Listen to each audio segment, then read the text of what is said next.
Look around the room you're in. The lamp, the chair, the screen you're watching this on. Almost all of it reached you the same way. Not the same kind of box.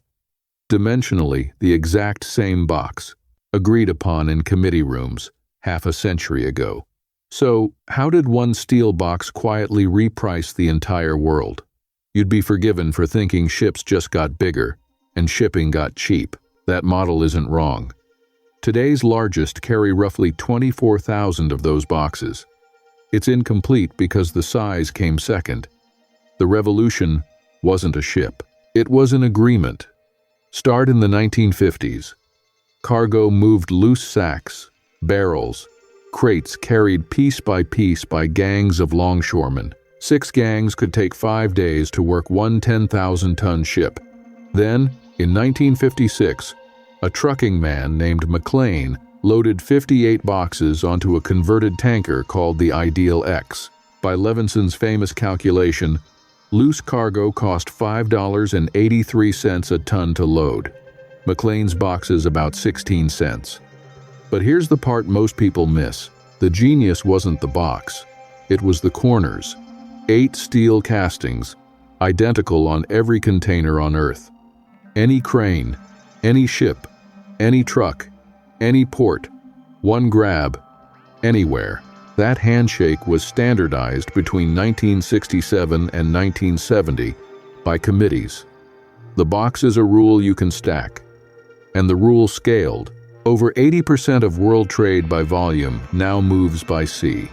Last year, the world's ports lifted 920 million containers, about 29 every second all year. And the 5-day ship? By 1974, cranes turned around more cargo in under 24 hours. Now unfold the box. Standard dimensions, standard corners, cranes built to the corners, ships built as racks for the boxes, ports built for the ships, and prices everywhere built on the whole stack. The system makes sense once you see the whole board. Economists measured it. Containerization moved trade between industrialized nations more than trade agreements did. None of this is hidden because someone hid it. It's hidden because it's distributed in port cities you never visit, inside a box you never open. The box chose winners. New York's old waterfront collapsed under it, while counties near container ports grew about 70% extra over 60 years. The box also concentrated risk.